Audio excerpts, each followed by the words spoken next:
Assalamualaikum warahmatullahi wabarakatuh. Pada video kali ini kita akan membahas tentang desain pembelajaran. Apa sih yang akan dibahas di video ini? Kita langsung saja masuk ke slide selanjutnya. Di video ini kita akan membahas tentang prinsip pembelajaran dan memahami bentuk pertanyaan. Prinsip pembelajaran. Pembelajaran berorientasi pada keterampilan berpikir tingkat tinggi atau HOTS, dan peran guru tidak hanya menerangkan, sebaliknya guru banyak melakukan stimulasi pertanyaan untuk mendorong memunculkan pikiran-pikiran orisinil peserta didik. Nah, pertanyaan-pertanyaan tersebut mencakup yang pertama, pertanyaan untuk memfokuskan perhatian atau kajian untuk diperdalam.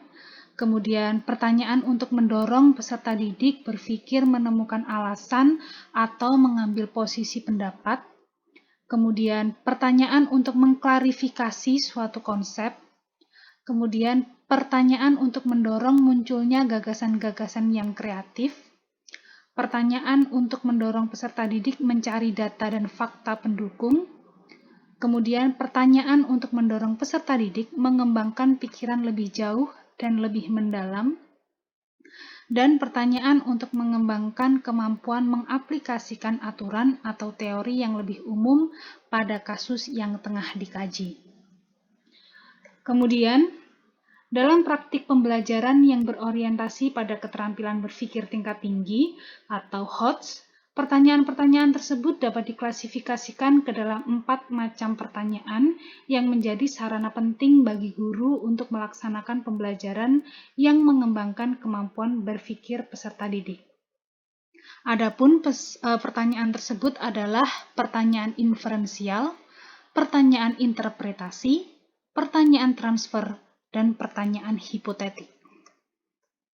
Sekarang kita masuk ke pertanyaan inferensial.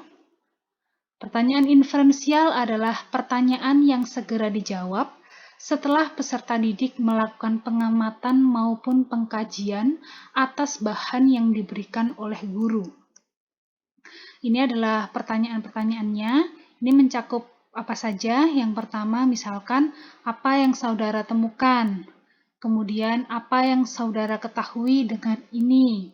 Kemudian, bagaimana pendapat saudara tentang bla bla bla? Misalkan guru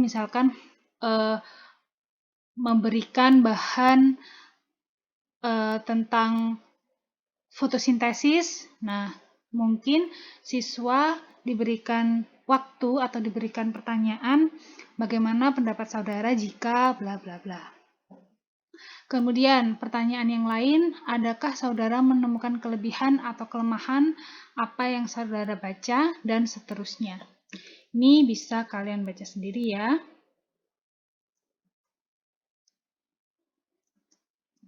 Kemudian yang kedua adalah pertanyaan interpretasi.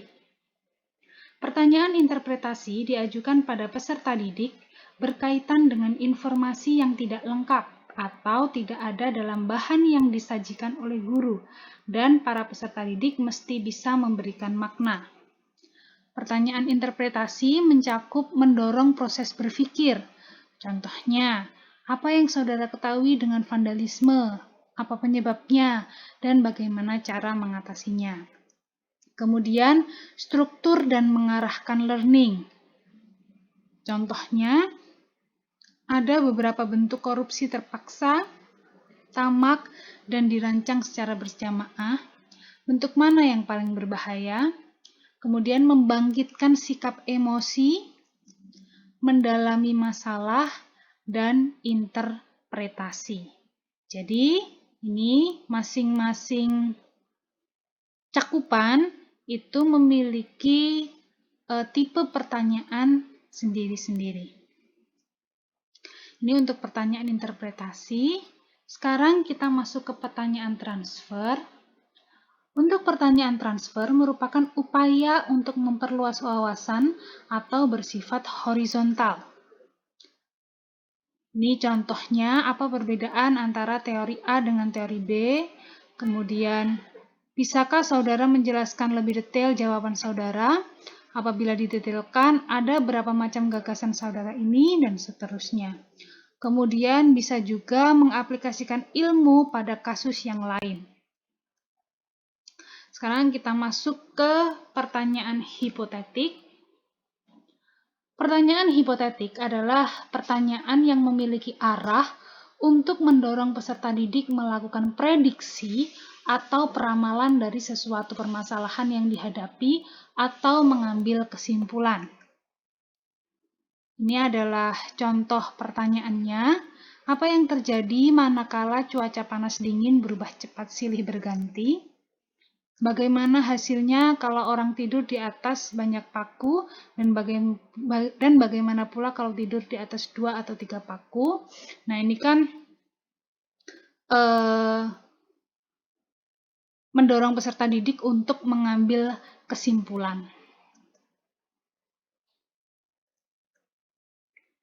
Nah, ini sekarang kita masuk ke tabel ini. Ada beberapa hal yang perlu diperhatikan guru dalam proses pembelajaran berorientasi pada keterampilan berpikir tingkat tinggi. Di sisi kiri, itu adalah yang perlu dilakukan oleh guru, dan yang di sisi kanan adalah tidak perlu dilakukan oleh guru. Nah, untuk pembelajaran berorientasi HOTS, maka guru hanya memberikan penjelasan secara singkat, hanya inti-intinya saja. Guru tidak boleh menerangkan panjang lebar, dan siswa dijadikan sebagai objek yang mendengarkan guru bercerita. Kemudian, guru harus membiasakan memberikan jawaban atas pertanyaan peserta didik dengan pertanyaan yang mendorong peserta didik untuk berpikir. Jadi, ketika ada siswa yang bertanya, guru menjawab, tetapi jawaban tersebut harus memancing siswa agar berpikir lebih luas lagi. Kemudian, yang ketiga, setiap satuan pembelajaran diawali dengan masalah dan diakhiri dengan rumusan pemecahan masalah. Jadi setiap pembelajaran itu harus ada masalah yang akan dibahas, dan di akhir pertemuan itu harus ada rumusan pemecahan masalah tersebut. Nah, yang tidak boleh dilakukan oleh guru itu langsung memberikan jawaban secara langsung atas apa yang ditanyakan oleh siswa. Kemudian ini bisa kalian baca sendiri ya.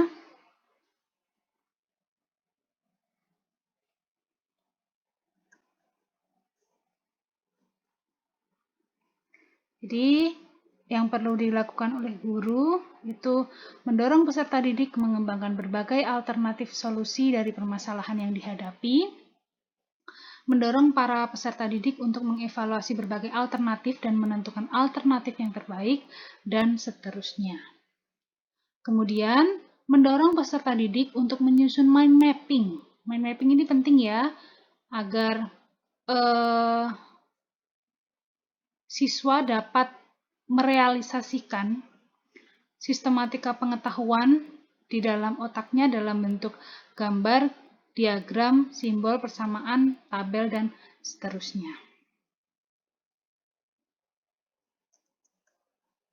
Kemudian kita masuk ke memahami bentuk pertanyaan.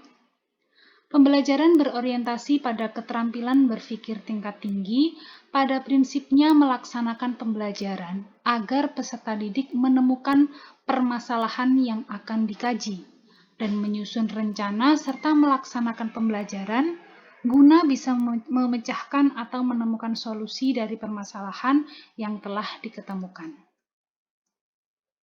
Misalkan, ini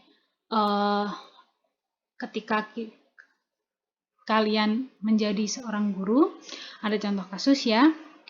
Setelah guru memasuki ruangan kelas, menyampaikan salam, menjelaskan kesimpulan pertemuan sebelumnya, dan menyampaikan tujuan pembelajaran yang akan dilaksanakan. Setelah menyelesaikan pertemuan ini, para peserta didik mampu menjelaskan tentang arti demokrasi, berbagai bentuk demokrasi, kemudian kelebihan dan kekurangan demokrasi, pensyaratan untuk dapat melaksanakan sistem politik demokrasi. Ini tujuannya ya. Kemudian, guru mempersilakan para peserta didik untuk menyampaikan pendapat atas tujuan pembelajaran tersebut. Jawaban dari peserta didik dijadikan bahan pertanyaan bagi peserta didik yang lain. Pertanyaan-pertanyaan yang diajukan oleh guru diarahkan agar para peserta didik mengeluarkan pendapatnya sendiri yang benar-benar keluar dari pikirannya sendiri. Jadi guru di sini hanya sebagai fasilitator siswa agar siswa mampu berpikir lebih kritis dan siswa mampu mengeluarkan pendapat atas permasalahan yang dikemukakan oleh guru tadi. Nah, ini adalah jenis-jenis pertanyaan. Ada banyak. Yang pertama, pertanyaan untuk klarifikasi atas sesuatu hal. Jadi, misalkan ya, guru tadi menjelaskan secara singkat arti demokrasi, berbagai bentuk demokrasi, kelebihan dan kekurangan demokrasi, pensyaratan untuk dapat melaksanakan sistem politik demokrasi, kemudian peserta didik diarahkan guru untuk mengeluarkan pendapatnya sendiri juga atas poin-poin ini.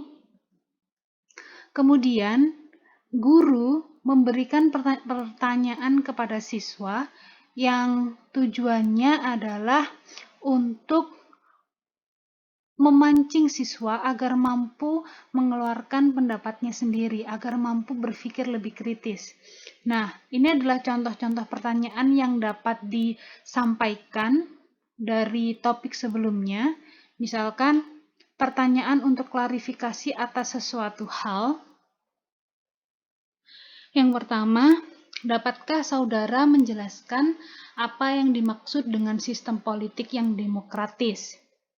Kemudian, pertanyaan untuk menggali bukti. Dapatkah saudara memberikan bukti bahwa negara X adalah negara yang demokratis? Apa data dan fakta yang ada? Kemudian, bagaimana kita tahu suatu negara dikatakan tidak demokratis? Nah, itu kan siswa dituntut untuk memberikan alasan. Nah, alasan-alasan tersebut kan bisa dijadikan sebagai bukti, misalkan yang poin 1 ya. Alasan-alasan tersebut dijadikan sebagai bukti bahwa negara X adalah negara yang demokratis. Kemudian, pertanyaan untuk mendalami jawaban, contoh pertanyaannya adalah, bisakah saudara menjelaskan dengan cara yang lain bahwa negara X adalah negara bersistem politisi demokratis dan negara Y tidak bersistem demokrasi? Ini adalah contoh pertanyaan untuk mendalami jawaban. Kemudian, pertanyaan untuk testing implikasi dan konsekuensi.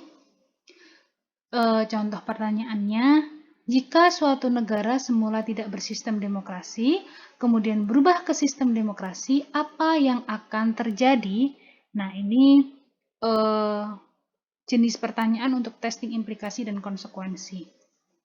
Kemudian yang terakhir, pertanyaan tentang evaluasi diskusi. Contohnya adalah, apakah saudara ada pertanyaan tentang apa yang kita bicarakan? Kemudian, apakah pendapat saudara ini berkaitan dengan apa yang sudah kita bicarakan? Nah, ini pertanyaan tentang evaluasi. Nah, jenis-jenis pertanyaan ini itu dapat digunakan sebagai pancingan kepada siswa agar siswa mampu memberikan pendapatnya dan mampu berpikir kritis, mampu berpikir lebih luas lagi.